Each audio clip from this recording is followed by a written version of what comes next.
पिछला 11 वर्षों से पूर्णिया के क्षेत्र में जिसे वायसी और नगरवा के नाम से जाना जाता है, हमने वर्कर्स मीटिंग दर्जनों किए हैं, लेकिन आज की ये वर्कर मीटिंग इस बात की अलामत है कि आपके माजी के तमाम तर मीटिंगों पर सफलता दी है और बड़ी जिम्मेदारी के साथ आज जलसे को कामयाब किया है। मेरे भाइयों, मैं अक्सर ये बात कहता हूँ कि जवान किसी भी समाज का, किसी भी मुआशरे का जवान और इंसानी जिंदगी की जवानी उस वक्त कामयाब रहती है जब उसकी रीढ़ की हड्डी मजबूत है। कौम की रीढ़ की हड्डी जवान होता है और हर जवान की अपनी रीढ़ की हड्डी होती है। रीढ़ की हड्डी अगर मजबूत हो तो दुबला पतला इंसान भी अपने वजन से दोगुने वजन को उठा सकता है। 40 किलो का नौजवान 100 किलो का वजन उठा सकता है, लेकिन अगर रीढ़ की हड्डी टूटी हुई हो तो इंसान अपने वजूद को भी नहीं संभाल सकता है। मेरे भाइयों, कार्यकर्ता की हैसियत किसी भी पार्टी में, किसी भी तहरीक में जो होती है वो रीढ़ की हड्डी की तरह होती है। रीढ़ की हड्डी अगर मजबूत होगी तो यकीनन है कि वो जिस्म तवाना होगा और जिस जिस्म तवानाई होगी वो इसी जिस्म को कामयाबी मिलेगी। मैं बार-बार हूँ, बहुत ही खुश हूँ कि आप लोगों ने इस कार्यकर्ता सम्मेलन को बहुत ही इनकलाबी तौर पर कामयाब किया है, जो इस बात की अलामत है कि आगे के जंग को लड़ने के लिए आपका बरबस्ता है। मैं आपको यकीन दिलाना चाहता हूँ कि इस वक्त हमेशी साहब के इनकलाबी सलाह ने पूरी कौम को बेदार किया और बिहार के सिक्के सीमांचल में जिसके साथ जुल्म हुआ है, नाइंसाफी हुई है, नाबराबरी हुई है, लोगों ने नजरअंदाज किया है, उस इलाके में इनकलाब की चिंगारी फूटी है। मैं कभी भी कामयाबी में मैं हद को पार नहीं किया और नाकामी में मैं कभी घबराया नहीं। मुझे इस बात की खुशी है कि सीमांचल में एक नई इनकलाब की आवाज सुनाई दे रही है। हम लोग हक और हुकूक की बात करने लगे, अपने एमएलए से, अपने एमपी से सवाल करने लगे। हमारा वो नौजवान जो कल तक सवाल करने से घबराता था, आज अफसरों से भी सवाल करता है। मुझे बड़ी खुशी होती है। मैं अमोर वैसा के लोगों का एहसानमंद हूँ क्योंकि उन्होंने मुझे इज्जत बख्शी है, लेकिन आज उसका कोई नौजवान मुझे रास्ता रोककर सवाल पूछता है तो मैं समझता हूँ कि अख्तरुमान ठीक गया, इससे कि अख्तरुमान फिर सवालों पर सवाल है। मेरे भाइयों, इंसान की जबान को अल्लाह ने वो कुव्वत अदा की है जो सारे जानवरों से उसे मुमताज करती है, इसलिए साहिब जबान होना चाहिए। मैं आपको यकीन दिलाता हूँ कि इस वक्त पार्टी की जितनी मेहनत गुलाम सरवर साहब ने की है और मुझे अफसोस है इस वक्त मैं अपने कई पुराने साथियों को मेरी आंखें ढूंढ रही, न जाने क्यों, किस बिना पर वो नहीं आए। पार्टी के फैसले को फैसला समझना चाहिए।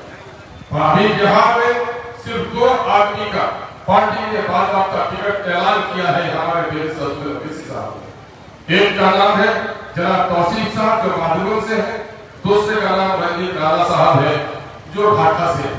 उसके अलावा अख्तरुमान का टिकट का भी ऐलान नहीं हुआ, क्योंकि फौरन ये भी हमारे सदर मोहतरम के पास है। हमारे कुछ लोगों को न जाने किस बात से नाराजगी है। मैं कहता हूँ मेरे भाई, नाराजगी छोड़ो, अगर पार्टी से मोहब्बत रखते हो तो आपको पार्टी के साथ हमदर्दी का बर्ताव करना चाहिए। मैं आज भी उन दोस्तों को सलाह देता हूँ कि आप आइए। आज गुलाम सरवर साहब से मेरी मुलाकात हुई, आप जान रहे हैं 2015 में हम लोग साथ लड़े थे और आगे पार्टी बढ़ी थी।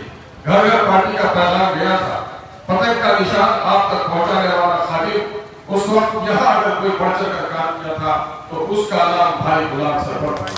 2020 में किसी के से टिकट नहीं मिला और उस वक्त नाराज हुए। हमारे दोनों दोस्त उम्मीदवार थे, भाई साहब साहब भी थे, भाई गुलाम सरवर साहब भी थे। मैंने इन दोनों को कहा आप दोनों अपने में फैसला कर लो और दोनों के में से जो कोई आओगे तो मैं उसकी सिफारिश करूंगा, लेकिन 2 बिल्ली की लड़ाई में 15 रोटी छीन कर लेकर चला और नतीजा ही होगा कि आज तक उसका खलियाना हमको भुगतना हुआ। फिर मैं सलाह आज से देना चाहता हूँ। मैंने बिहार के इस खित्ते का अपना मुताला मुशाहिदा किया है। मैं तकरीबन आज 45 सालों से समाजी अखबार से मुतहरिक हूँ और 25 सालों से एक्टिव पॉलिटिक्स में हूँ।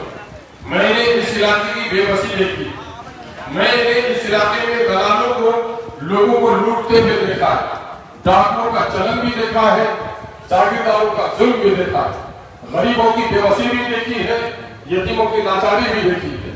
यही वजह है, मुझे लोग कहते हैं कि अफजल ईमान तुम तकरीर बेहतर करते हो। मैंने कहा खुदा की कसम मैं तकरीर कैसी करता हूँ ये तो फैसला आप करेंगे, लेकिन मैं मुआशरे की दर्द का तर्जुमान हूँ, मैं तो उसके दर्द को बयान करता हूँ। इसलिए कि इन हालात को मैंने जो मुताला किया, मैंने जो मुशाहिदा किया है कि सीमांचल बेबस क्यों है, सीमांचल लाचार क्यों है, मुल्की सतह पर मुसलमान कमजोर क्यों है, मुल्की सतह पर दलित कमजोर क्यों है, तो मेरे भाई एक सबब नहीं, कोई एक जख्म नहीं। आप कहेंगे कि हमारे एमएलए और एमपी नहीं बनते, हमारे एमएलए और एमपी को वजीर बनने नहीं दिया जाता, शायद इसी वजह से हम गरीब हैं। हाँ मेरे भाई, आपके इस बात का मैं इनकार नहीं कर सकता, लेकिन हमारी जिंदगी सिर्फ सियासत में नहीं है, हमारा एक सियासी, हमारा एक समाजी वजूद भी है, हमारा एक तालीमी वजूद भी है, हमारा एक मुआशी वजूद भी है। हम माली एतबार से कैसे हैं, तालीमी एतबार से कैसे हैं, समाजी एतबार से कैसे हैं और सियासी एतबार से कैसे हैं। अब तक हमने अपने पिछड़ेपन, अपनी पसमानदगी को सिर्फ हमने सियासी पसमानदगी समझा, लेकिन ये नहीं समझा कि हमारे तालीमी इदारे बर्बाद हो रहे हैं, इसका जिम्मेदार कौन है। यकीनन है कि आपका अगर किसी ने गला घोटा है, आज एनआरसी ला रहा है तो बीजेपी ला रही है, आज जो हकीकी वोटर है, मैं बड़े फख्र के साथ कहता हूं कि सीमांचल का खित्ता जब मुल्क का बंटवारा हो रहा था, ये देश के दलालों सुन लो, बीजेपी के दलालों सुन लो, आरएसएस के लोगों सुन लो, मैं कहता हूं बीजेपी का लीडर जब यहां आता है गिरिराज, तो हमारे लोग की दाढ़ी टोपी मस्जिद के मीनारा को देखो से पाकिस्तान गिरिराज तारीख नहीं पढ़ी आपने, तारीख पढ़ो, नहीं तो अपने अब्बा जान के बराबर की उम्र के लोगों से पूछो, दिनदारी टोपियों को और मीनारों को देखकर उनको पाकिस्तान नजर आता है। हिंदुस्तान को अगर अखंड भारत बनाने वाला है तो सीमांचल का यह खित्ता है। जिस वक्त मुल्क बन रहा था, तुम्हारे बाप दादा किनके पास थे मुझे नहीं पता, लेकिन अगर उस वक्त हिंदुस्तान और पाकिस्तान का कुछ पागलों ने बंटवारा किया तो यह खित्ता जो सीमांचल का खित्ता था, करवट बदलता तो बांग्लादेश का, आज का बांग्लादेश का हिस्सा बनता, जो कल का पाकिस्तान था। फिर उस वक्त जिस तरह से पाकिस्तान अपने वजूद से ही दो टुकड़े में हो गया था, फिर भारत का भी दो टुकड़ा हो जाता। आसाम आज तुम्हारे साथ नहीं रहता। अगर भारत को किसी ने अखंड किया है, उत्तर के सातों रियासतों को किसने भारत से जोड़ रखा है, तो ऐ सुन लो भाजपा के लोगों, तुम्हारे बाप दादा ने काम नहीं किया था, सीमांचल के हिंदू मुसलमानों के इतिहास में था। आज मामला ये है कि आज ला रहा है छोटा एनआरसी, ये जो आज स्पेशल डिवीजन कर रहे हो, इसके जगह से डरा रहे हो, धमका रहे हो। आज हमारे ऑफिसर्स को भी न जाने क्या हो गया है कि हम लोग ये कहते हैं कि हम लोग पूरे तौर पर इसके खिलाफ नहीं है। हम लोगों ने ऊपर जाकर इलेक्शन कमीशन तक कहा है, वक्त मुनासिब नहीं था, वक्त बढ़ना था, वक्त न बढ़ा है, वो उसका काम है, लेकिन हम लोगों ने इस गहन पुण्य की कभी मुखालिफत नहीं की। हाँ, ये बात जरूर कहा है कि हम अपने लोगों से कहते हैं कि जल्दी से जल्दी काम कराओ, और प्रशासन के लोगों से ये कहते हैं कि हमारे लोगों को उसका पावती रसीद भी दे दो। इलेक्शन कमीशन ऑफ इंडिया ने खुद कहा है आपसे कि जो भी फॉर्म भरेगा, एक फॉर्म उसके पास भी रहना चाहिए जो वोटर फॉर्म भर रहा है। ये काम आपका बीएलओ नहीं कर रहा है, ये काम आपका ईआरओ नहीं कर रहा है, आप उन पर नहीं गुस्सा रहे हैं और उल्टे हम लोगों के बारे में गलतफहमियां हैं। मैं आज भी आप लोगों से कहता हूं कि अपना नाम दाखिल कराने में जल्दी कीजिए, देरी मत कीजिए। हमको इलेक्शन कमीशन का फैसला है, हमको मानना पड़ेगा, लेकिन हाँ, इस बात का भी ख्याल रखिए कि अगर आपको पावती रसीद नहीं दे रहा है, अगर आपको रिसीविंग नहीं दे रहा है, तो आप कम से कम अपने मोबाइल में फोटो फॉर्म का बीएलओ के दस्तखत के बाद दे लीजिए।